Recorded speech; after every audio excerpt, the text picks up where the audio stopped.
Everybody uses KeepTradeCut. And if you ask Nathan and I, it's probably the worst resource to use in Dynasty Fantasy Football. Now, I'm not going to say that and not back it up. I'm also not going to say if you use KeepTradeCut, you're a bum. It's not true, right? Guess who used KeepTradeCut a ton when they started playing Dynasty? We did. Guess who still uses KeepTradeCut sometimes? We do. A little bit. But again, now we try to use it against people. But I'm telling you, it's bad. But let me tell you why, and let us also tell you how you can actually use this against people and how you can actually use it to win your Dynasty leagues. You know, perceived market value is not actually real value, right? Sometimes we look at KeepTradeCut and we're like, okay, well, we saw Malik Neighbors is now the, number 3 player on KeepTradeCut now. We saw this during the season. You saw Malik Neighbors get that high. He was the number 3 player even in super flex leagues, right? But was Malik Neighbors' value actually the 3rd overall player in Dynasty? Were people actually paying 3rd overall player prices in Dynasty? And the answer is no. I mean, pretty much everybody knows that in terms of the quality of data, I work in data science. You probably heard me say this. It's my it's the job I do when I'm not doing this.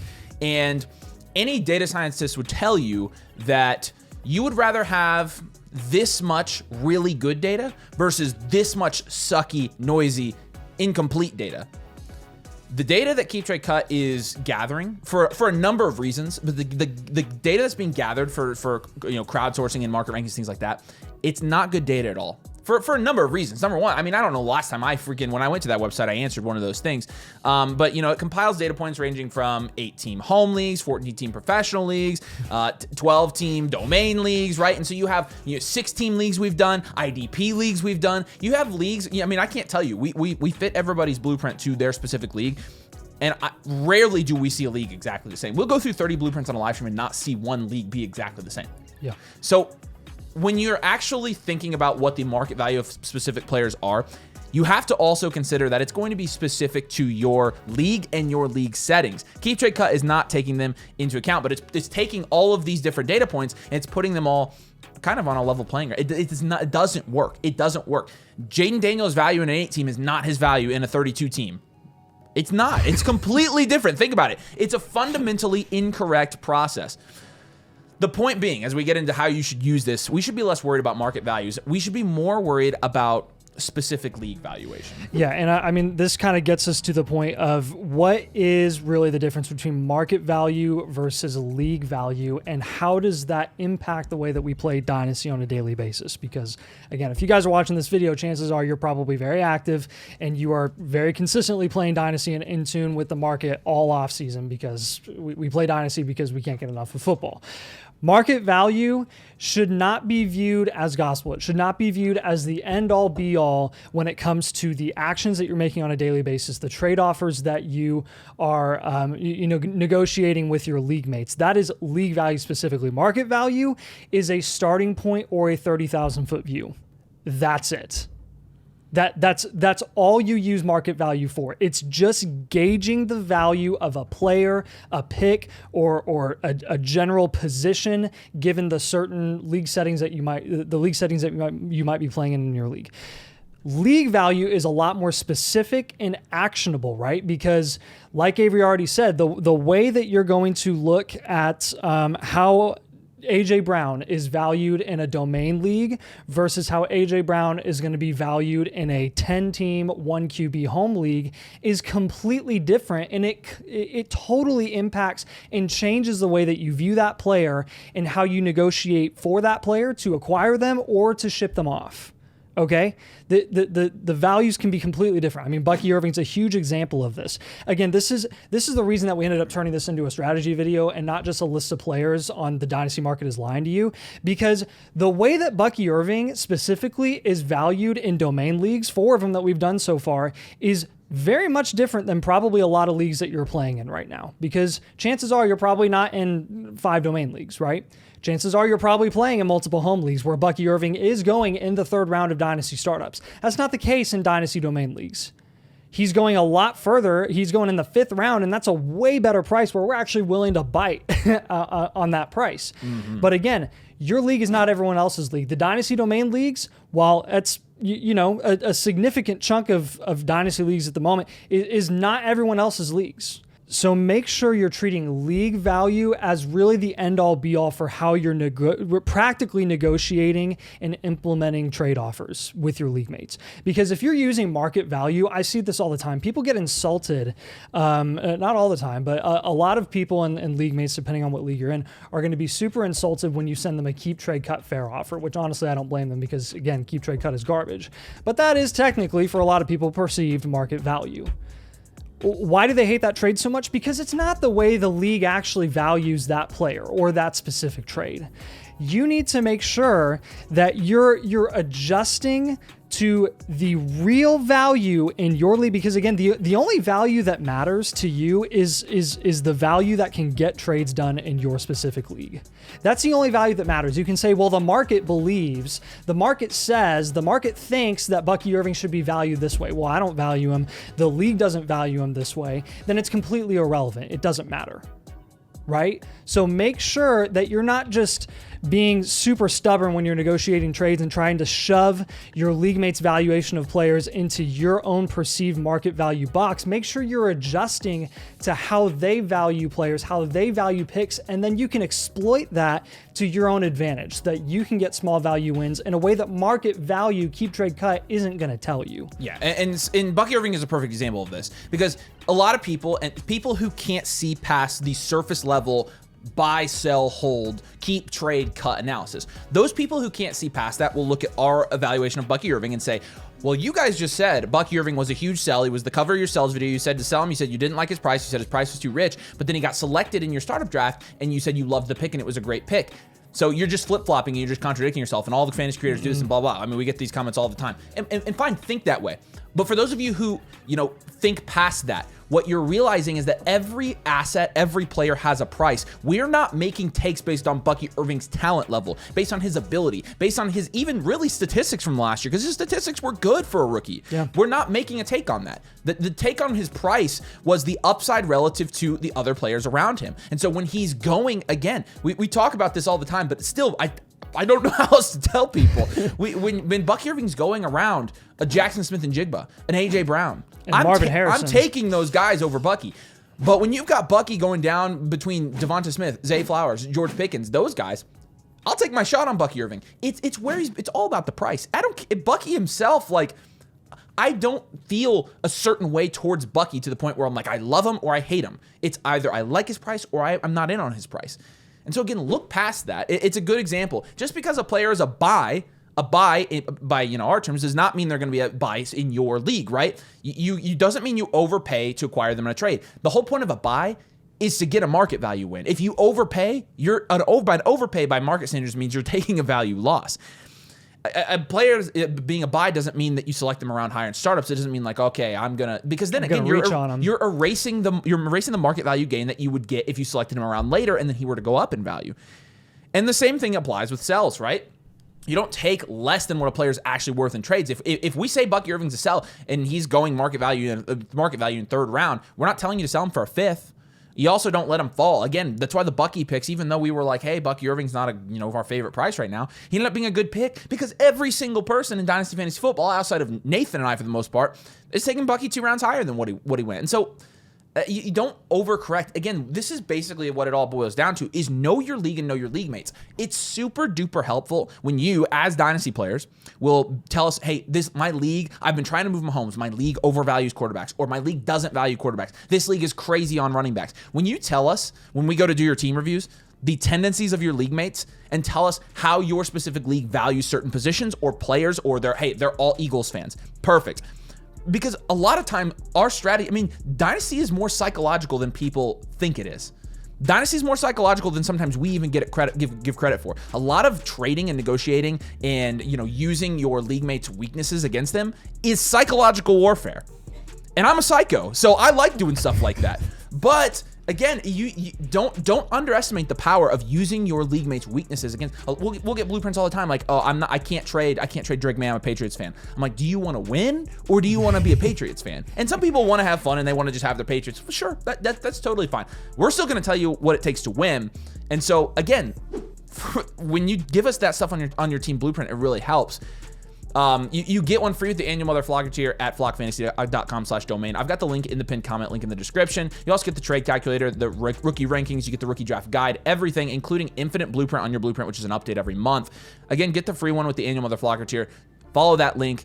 But I think getting that context, I think it's super duper important. I think it's one of the most helpful things, honestly, we get. And so, what do you do? How do you practically apply something like this? Well, context is incredibly vital when you're talking about the feedback that we're consistently giving people on blueprints all the time. And I think one of the fundamental misunderstandings that a lot of people have when they see us do so many of these reviews is the concept of down tiering in a lot of these leagues.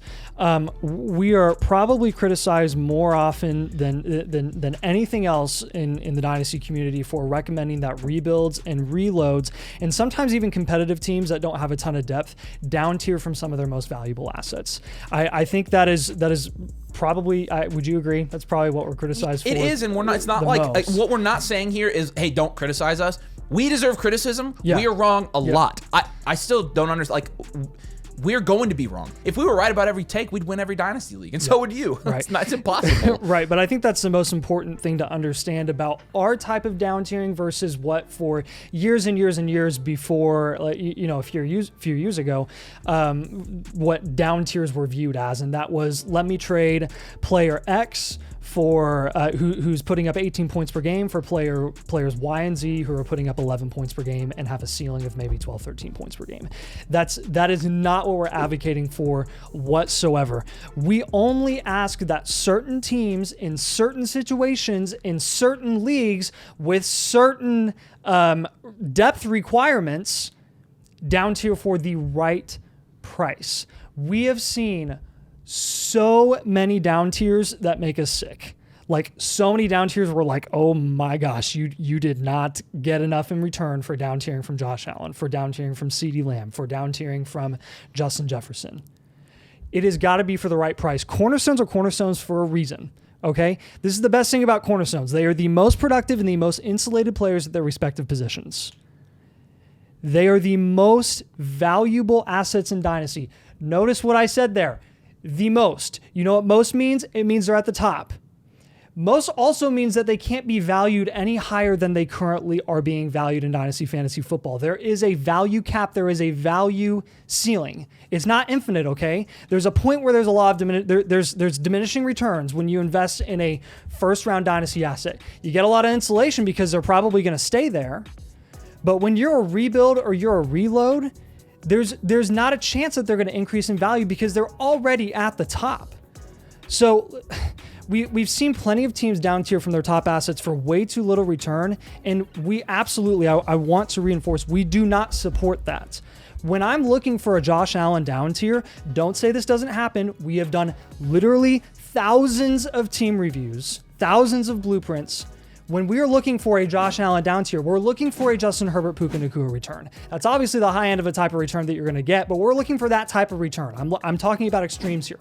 We're not looking for a Kyler Murray and Rome Odunze return. That's not nearly enough. We're not looking for 2, 3rd, 4th round guys in exchange for Josh Allen, who's the 1st, 2nd overall pick in Dynasty Superflex startups, okay? You've got to make sure that it's for the right price. Down tiers do not imply that we dislike a player or dislike the most valuable assets in Dynasty. This is not a take when we say down tier from CeeDee Lamb as a hard rebuild. It's not because we hate CeeDee Lamb or think that he's going to have some massive fall off for the next couple of years. It's not because we think that he's going to be a 3rd round Dynasty startup pick in 12 months. It's because CeeDee Lamb on your team as a hard rebuild is not getting you any closer to contention by just holding him. Can I do my little illustration real quick? Yes, go. Okay, so CeeDee Lamb is $100 because value is really just currency. You build all their value to spend it on contending assets to get points on your team to win money because money is cool, right? We talk. This is the backbone of our theory for Dynasty. But you have to accumulate value in order to spend value to get the assets you need to win a championship. So if you need $1,000 in value to spend and have a championship level team, CeeDee Lamb is $100 of that in this example, right? And you're in a hard rebuild. So you have CeeDee Lamb plus some change, and you're only at like, what, $170, right? What you need is to increase the amount of money that you have. But if you have an asset that is literally cannot increase in value and the rest of your assets suck, How are you going to get from $100 to $1,000 if you don't have assets like Rome Odunze? If you don't have assets like Rashee Rice, if you don't have assets like Marvin Harrison Jr. right now that have the ability to increase in value, doesn't mean they will reach. Doesn't mean they'll reach the value cap that CeeDee Lamb is at right now. But if you're getting multiple of those guys and they both increase in value at 75% of what CeeDee Lamb did combined, that's a value win on your team. Say you trade your $100 for CeeDee Lamb for two $50 players, but those $50 players both end up at $100. Well, then you've doubled your money. That's it. That's the idea. But if they both get up to $70 a piece, then that's still a small value win. And so Yeah. the whole idea of that is to because people will say, why would you sell CeeDee Lamb in a hard rebuild? Because if it's a hard rebuild, if we give you a hard rebuild archetype, it means you have to sell. And no, we don't always recommend you down tier from your cornerstones, because on teams where you have $1,000 already, why would you get rid of them? Right. Why would you, what's the point in selling them? And so it's everything. It is team and league dependent. That is literally, I cannot say that enough. It's team dependent. Should I trade this player? I need to see your team. Should I be making this move? It would depend on your team. Is this player a buy, sell, or a hold? Well, I would say in a vacuum they're a buy, but I need to see your team. It is so team specific, it's not even funny. I think hopefully this helps you, like a little like graphic illustration of what we're talking about here. I mean, anyone who's taken a high school level stats class knows dissociation, association, and growth, and what those graphs look like, right? And when we're talking about CeeDee Lamb, again, I don't want to beat a dead horse, but CeeDee Lamb, again, if you're looking at him on the association graph, he's already up there. When we're talking about guys like Rome Odunze and Marvin Harrison Jr., who have their value is very insulated because of their team investment, and they've shown good enough flashes that they've had a little bit of a value increase, but not enough. They're right there, but they haven't spiked up in value yet. Right? I'm laughing really hard because I just read this point. I swear to you, I had not read it. And I just... Are you kidding me? Is that not insane? No shot. Yes. I literally just read it and I was like... I thought you were playing it off as a really fancy transition. You are identical to what I said. That is, like, you even put max value 100. Yes. That's actually... They're never going to believe it, but I'm telling you, that's insane. This is staying in. We are so in sync. So anyways, just keep that in mind. And wow, I'm so proud of us. So if we were to, man, wow, I'm all flustered now. That's amazing. If we were to tie a bow around this thing, okay, we've wrapped this up and made it look really nice. This is the bow. Yeah, I'm not good at wrapping things, but your league is not everyone else's league, and you can use that to your advantage. Know your league. Know your league when you are playing with market value, when you're playing with league-specific value pertaining to your specific league, when you are thinking about negotiating in a trade with a league mate or multiple league mates. Domain startups are really, really valuable for us to understand where players might be going compared to other situations in other leagues, but they do not reflect the entirety of the Dynasty market. It is a good example of how to play the market within a startup draft. Let your league mates reach on the buys while they let the sells fall. So make sure you drop a like on the video. Make sure you subscribe. If you play Dynasty, if you made it to the end, you're a nerd.